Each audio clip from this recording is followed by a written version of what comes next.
you have said China is the most significant threat against American national interests.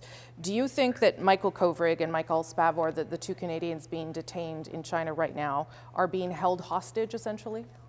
I was pleased. It's unfortunate it was necessary, but I was very pleased to join the Canadian initiative on the arbitrary detentions that some states, starting with China, are engaged in, using people, human beings, as pawns for political purposes.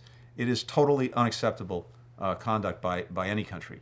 And so we stand strongly with Canada when it comes to the need to see the two Michaels released immediately and unconditionally. We will continue to stand with Canada on that. I've made that clear in my own conversations with Chinese counterparts.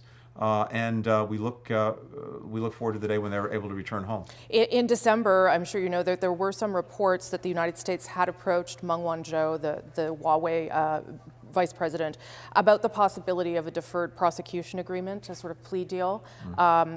Is that still being considered? Because clearly China believes that these two cases, these three people, are connected. All of these matters are matters for our Department of Justice to look at and consider. We follow the law, we follow the facts, and one of the things that we don't do is have politics or foreign policy interfere in the workings of the Justice Department. So these are matters that are properly in their jurisdiction. So you have no knowledge about whether that continues or whether that's a possibility? Yeah, I'd refer you to the Justice Department.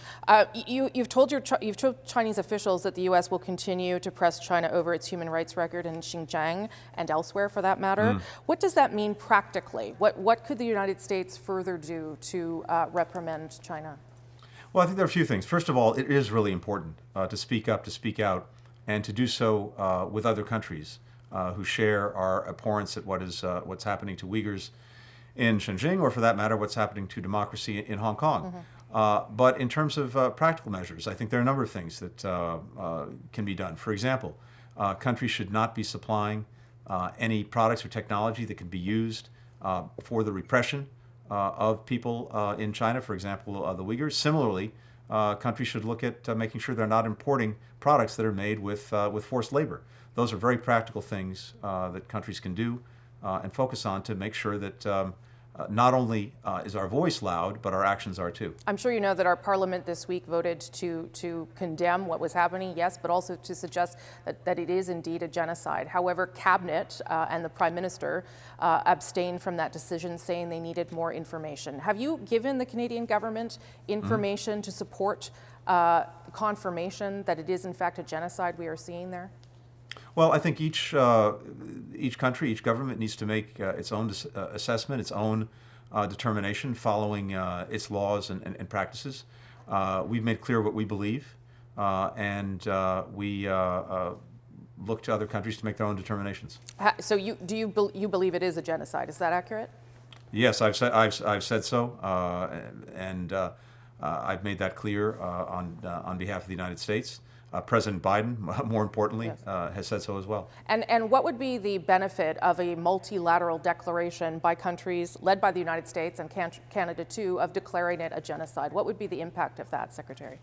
Look, I think as a general matter, we are much more effective when in dealing with some of the challenges that China poses when we are doing it together. When countries, democracies, are working together, speaking together, acting together. It's a lot harder for China to ignore our collective voice and our collective weight than it is for China to ignore each of us individually. So I think there's power in numbers, and ultimately the world coming together when it sees basic principles and basic standards violated is important in and of itself. Are you confident that because the Biden administration and yourself are now bringing this position on China to the world, that the two Canadians will be released sooner rather than later? Look, I certainly very, very much hope so. And again, the initiative that Canada took to have countries speak as one and join as one against the arbitrary detention by states of their citizens is a significant and important initiative, because what we have to do, obviously we have to focus on bringing the two Michaels home, but more broadly, we have to work together to establish a basic norm in international conduct that this is simply unacceptable. That takes time. It takes effort. It takes sustained effort. You know, if you go back, it's a very different thing, but it's the same basic principle. After World War I, there was an abhorrence at the use of chemical weapons. Yes. And countries worked together over decades to establish a norm against their use. And it took hold. And obviously we've seen violations of that norm, but there's an international understanding on that. We need an international understanding on the prohibition against arbitrary detentions of country citizens for political purposes. Your president has said that America is back. It's a refrain that our prime minister used when he first won as well. I wonder, how difficult is it to rebuild America's position of leadership at multilateral organizations and around the world? How difficult is it, do you think, going to be? You know, I've been, because I can't yet travel, I've been burning up the phone lines since I've been in office. And as I've said, I'm glad we're on the family telephone plan here, otherwise our budget would be gone. But I'm finding almost across the board a thirst and a thanks for American engagement. Because here's the reality I think we're all facing, including the United States. Not a single one of the really big problems that we have to deal with on behalf of our people, things that are going to affect them or are affecting them in their daily lives, whether it's changing climate, whether it's this pandemic, whether it's potentially the spread of a really dangerous weapon. Not a single one can we deal with effectively with any one nation acting alone. Even the United States. There is a premium on cooperation, and the United States has an important role to play in trying to bring countries together, to mobilize them in collective action to deal with the challenges that our citizens are facing every single day. I think partners around the world recognize that, just as we recognize the absolute importance to the United States of having them engaged and having them in the game.